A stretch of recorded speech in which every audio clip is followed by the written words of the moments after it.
Okay, today we're going to be doing our tempera paint technique, so you can go ahead and put tempera at the top. So that's T-E-M-P-E-R-A.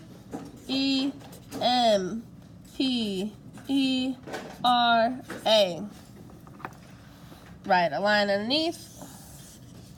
And split your page, and it is vertically right now, down the middle.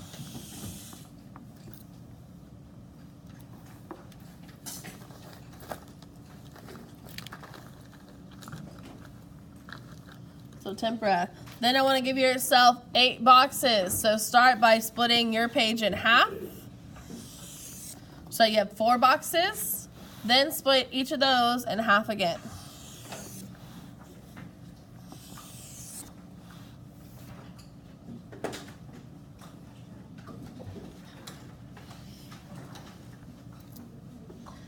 The top, you're going to write dry brush.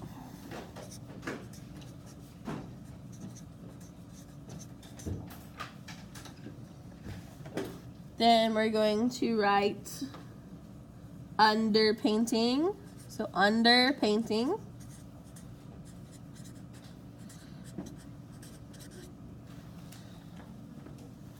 Under painting, sorry, I have to have that on the screen. So dry brush, under painting. So UNDERPAINTING. Then add loaded brush. So loaded brush.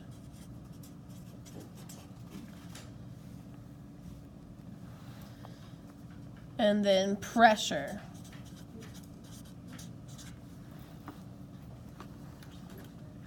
So loaded brush and pressure.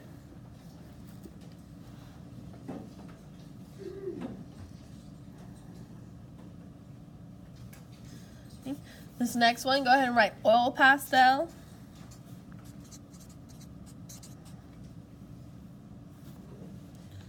And then colored pencil.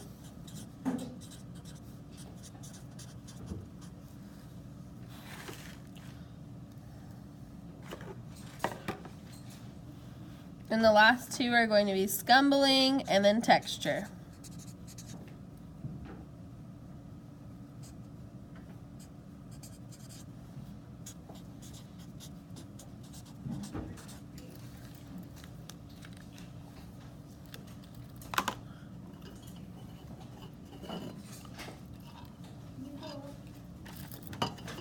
Okay, so I'll go back to the beginning. So tempera techniques say dry brush, underpainting, loaded brush, pressure, oil pastel, colored pencil, scumbling, and texture. So the supplies that you'll have today is you're going to have a brush, that's a bristle brush. These in our classroom are going to be the green handle ones. And you'll notice there's a difference between the watercolor brush that we used yesterday and the tempera brush or acrylic brush today. So the bristle brush is made out of bristles. It's usually synthetic, like camel hair, different things like that. It's a little bit more texturized, it's a little bit more dense, and it's not as smooth or as flowy. And this is so that it can pick up the paint and move it, because the paint that we're using is thicker, so the volume of it is thicker, and the texture of it is thicker, so you need a brush that's sturdier to move it around. So these brushes, same thing, our tempera paint is washable, so we'll wash off our brushes and our clothes and everything, but it's still the same thing. If you're not using your brush, keep it clean, keep it in the water. When you take it out of the water, make sure to dry it off. With tempera, because you just want the tempera paint as it is, you don't need a lot of water. So every time I'm going to paint, I'm going to actually dry off my brush unless I want to thin that color out. So the only time you use water with tempera paint is to clean off the brush or to thin out a color. So go ahead and get that brush out. You want to dry it off really well because we're going to do the dry brush technique. So I'm going to get my paper towel and dry my brush.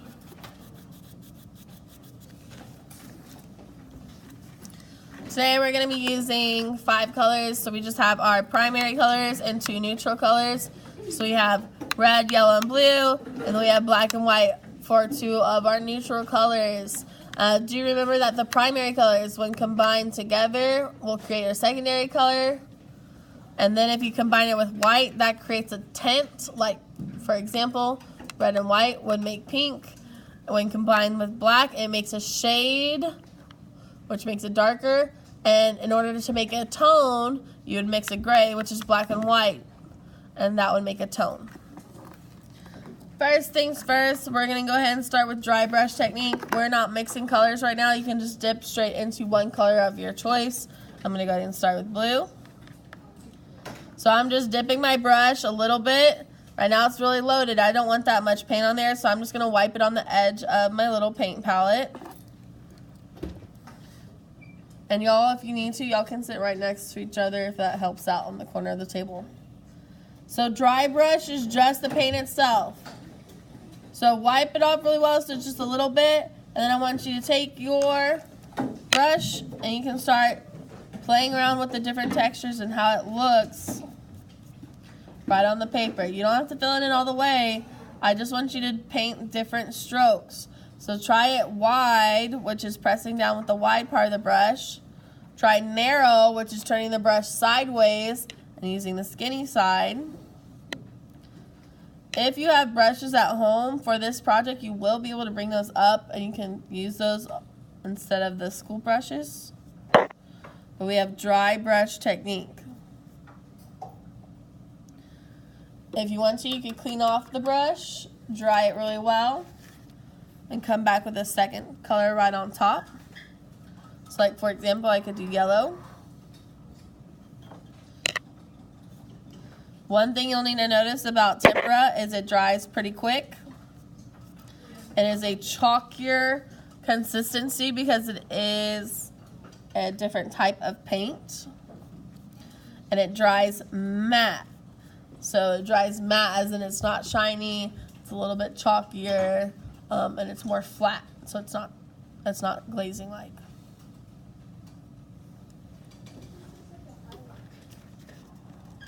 And if you want, you can try the last color right on top as well.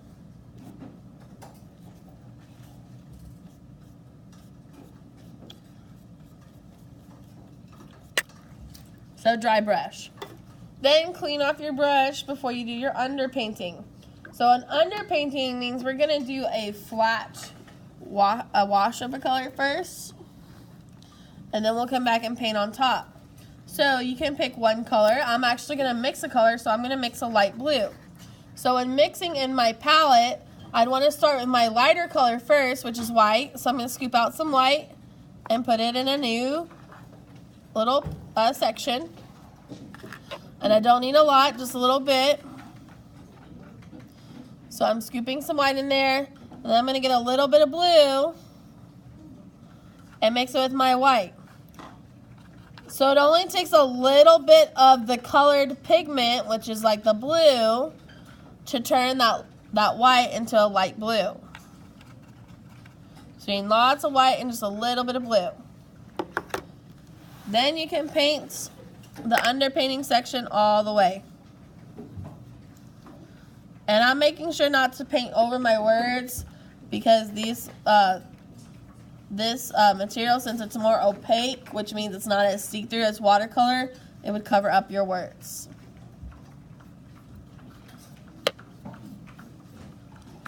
So paint all the way across.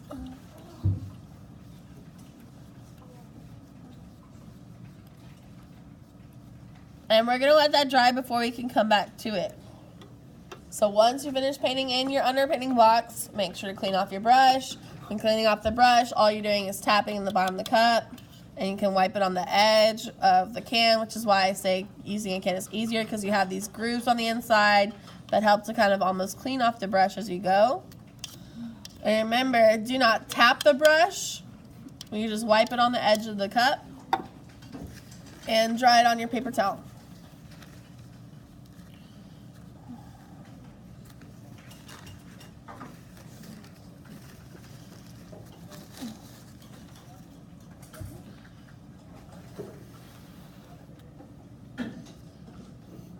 So finish filling in that box and then clean that brush real quick.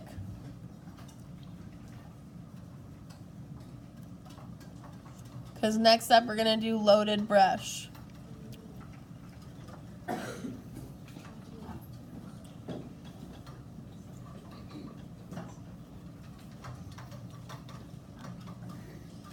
So for the loaded brush, that means you're going to load up your brush with a lot of paint. So when doing this, it's important that we're grabbing paint from the edges of our paint rather than straight from the middle, because we're going to contaminate these colors because we're going to grab multiple colors at the same time. Okay, so I'm going to grab some white. Okay. Then I'm going to go ahead and grab right here in the corner of my red, scoop that up. And I'm also going to grab some yellow. So I have a loaded brush. So you see how it's kind of piled on there? Then with my loaded brush, I can go and paint inside. So you scoop up the colors. So you just start in the corner. You grab your lightest color first. So you'd scoop up a white. Then you can go to your next color, the next one, and load up the brush so it's super loaded. And then you can paint the loaded brush section. And you'll notice that you'll see the brush strokes more with this paint compared to the watercolor. So you'll be able to actually see the brush strokes itself, unless you sit there and work it smooth. So whatever direction you're painting in. So for example, I just painted down. You can actually see the brush strokes of me painting down versus if I were to paint in a bunch of different directions. That would all kind of fuss it up. So loaded brush. The more you go over it, the more those colors mix together too.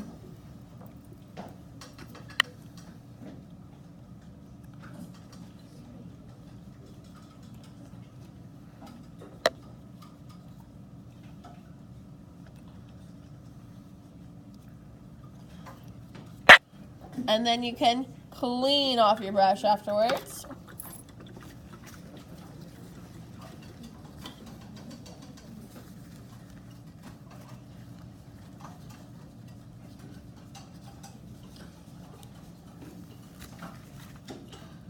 Next will be pressure. So pressure is the different amount of pressure or intensity that you're doing when pressing down, and also is the way you're holding your brush. You can pick one color for this part. So I'm going to do black. And I want you to start off by using the wide part of the brush and press down really hard and pull down. And I'm just doing a little mark. Then I want you to start pressing down lighter and lighter to where you're barely pressing down at all. And notice how the brush stroke changes from a lot of pressure to barely anything at all. Then I also want you to do it sideways, so the skinny ways. My brush is so long it keeps hitting the camera. So skinny ways, press down really hard. Notice how the lines, when you press down really hard with a lot of pressure, the brush stroke is usually wider, versus if you barely press down, the line's a little bit thinner. And if you even barely press down, so I'm applying no pressure and my brush is just barely touching the paper, you can get an even thinner line.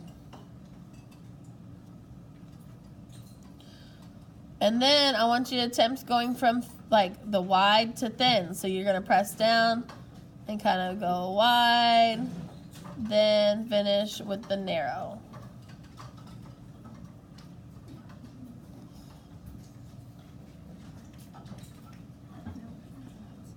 Don't worry about it till the end.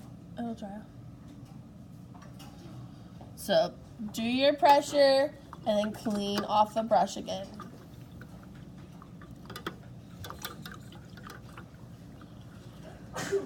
Bless you. For these bottom four, I just want you to mix up two tints and 2 shades. So 2 tints and 2 shades. And then I want you to paint each box. So remember, a tint is when you start with white. A shade is adding black. To make a shade, you just need a little bit of black. So you want to start with the lighter color each time. Normally, when doing tints, whites are lightest color. When doing shade, what would be our lightest colors? The color itself. So you would start with the color itself. So I can grab some of this yellow and red that's coming together. Notice how yellow and red together turns to orange.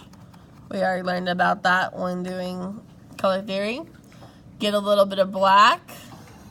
What color do you think it's going to turn into? Brown.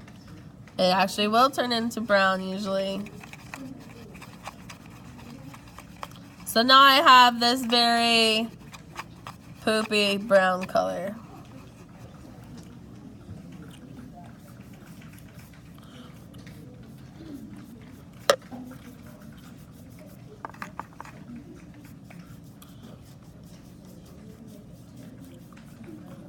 So 2 shades and 2 tints.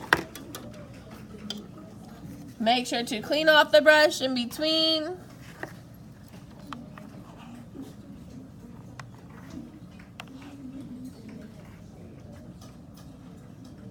And it only takes a little bit of black. You can always add more black to make it darker. It is harder to go back and try and make it lighter. When you get to your texture one, so the texture right here, I want you to paint it and then grab your pencil or your finger, either or. So paint it, load it up really well, get there lots of colors in there. Oh wait, sorry, the texture one, leave that for there right now. We'll come back and add a second layer and then we'll carve texture into there. So texture, just paint it. You're painting 2 shades and then 2 tints, so whatever colors you want to mix. You paint a box with it. So 2 shades and 2 tints, whichever one you want. So again, tints is with white.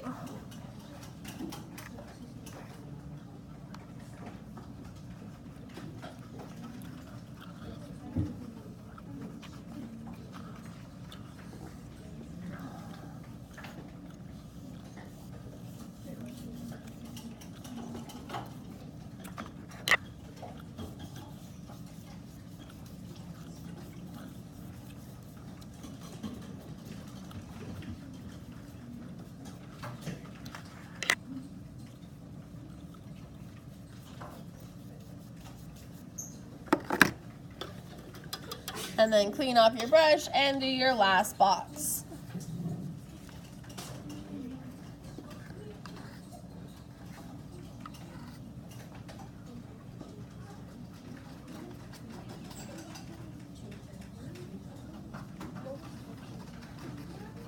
Just fill it up. You don't have to match the same colors as me.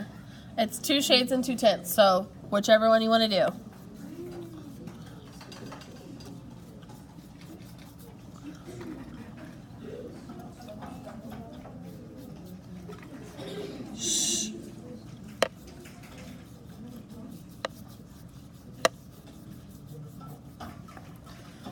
Then we're going to let those dry because we're going to come back with other materials right on top of it.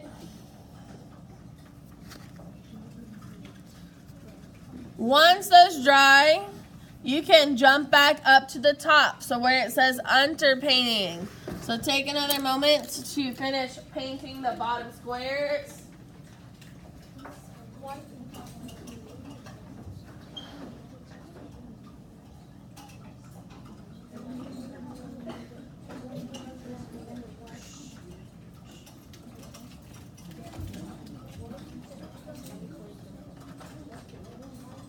So one more moment to finish painting those bottom squares.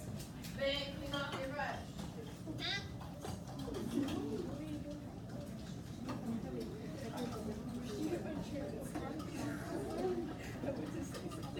First paint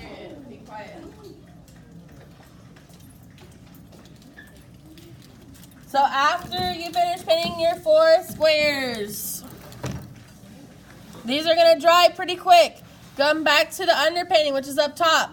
So underpainting, that means you're layering your painting together. So you start with a flat wash, which is going one solid color across the whole thing. Then you can come back and paint right on top of it.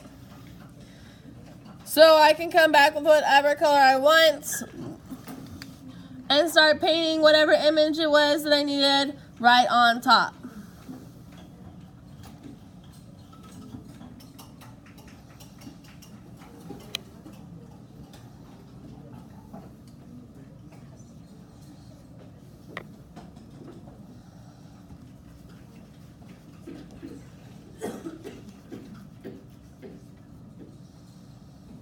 So underpainting.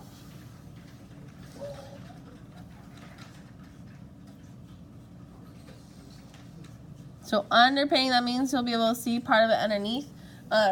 Basically, it's just kind of getting your background in there, and then you can come back with layering right on top of it. And it's so that you have a tint underneath, and that way it's not just plain white.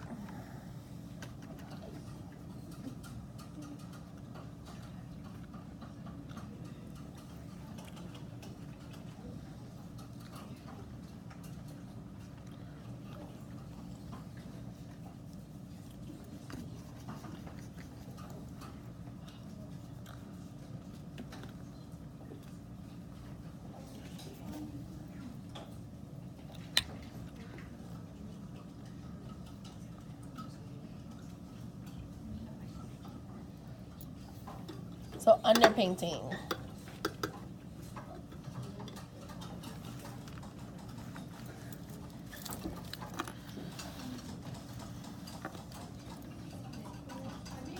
I want you to watch the next step, then you'll be able to get materials later on your own to try this out if we have time. So where it says down here for oil pastel, this one's dry all the way. So what's cool about watercolor, tempera, acrylic, all that is you can do mixed media. So when this dries, you can actually come back on top and draw with oil pastels right on top.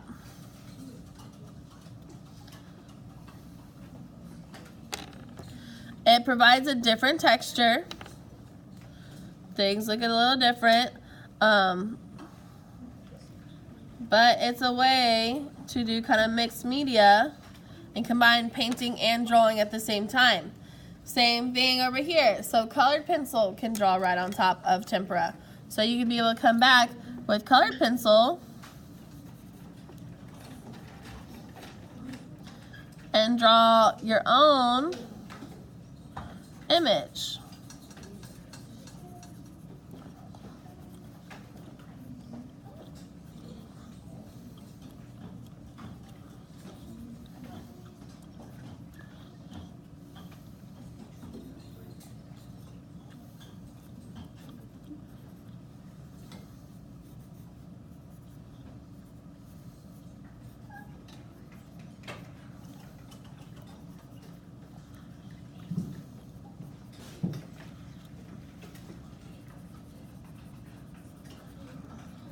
So it's a way to combine drawing and painting together for those who want to do mixed media in their projects. And what's cool is you can even fade the pencil. Like for example, if you color harder with the pencil, it shows up more. But if you do less, it just kind of layers right on top and darkens everything up just a little bit. And so that way you can kind of do like shading with it.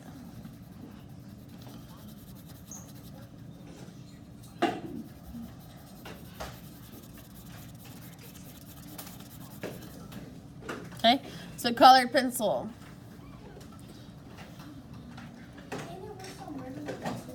Yes, it works with regular pencil also. All right, so scumbling. Scumbling, you're going to come back with a dry, clean brush. It's dry all the way.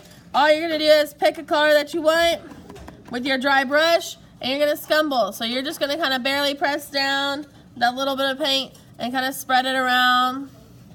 Get that really rough texture. You just need a teensy tiny bit of paint and a really dry brush.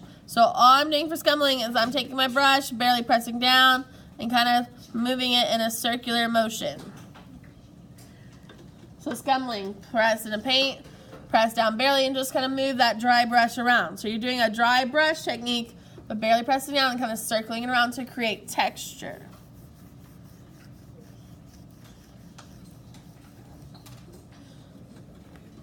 And after that, then you can clean off your brush and do the last box, which is texture. So for the texture box, you'll want to come back and paint one more color on top. So for example, I could do white. And I'm going to paint it on real quick.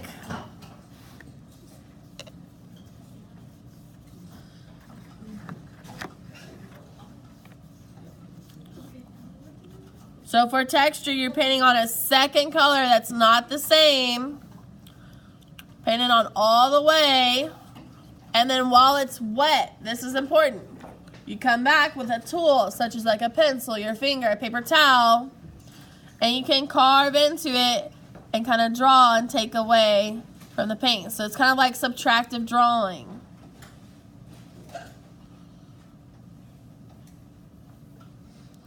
So texture. So that's carving into it and taking away. So what's nice is if you use a pencil or pen is you can kind of control the shape of it, how much is being taken away. You can wipe off. You can come in with a paper towel and you can kind of dab at it and lift up some stuff.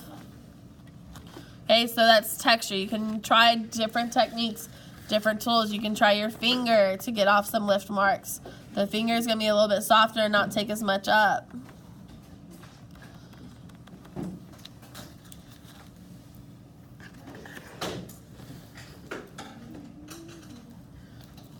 So that is texture. So once you have tried all these techniques, I want you to practice in your sketchbook on a new page, doing a small painting with the paint that's available, and try at least 3 different techniques. So attempt 3 different techniques. So you're either using dry brush, underpainting, loaded brush, pressure, and then coming on top with a second material. So try a technique and try a technique with a different material right on top. Okay? You have a few more working minutes. Work till my timer comes off. I will be uploading this to our demo page on my teacher YouTube page.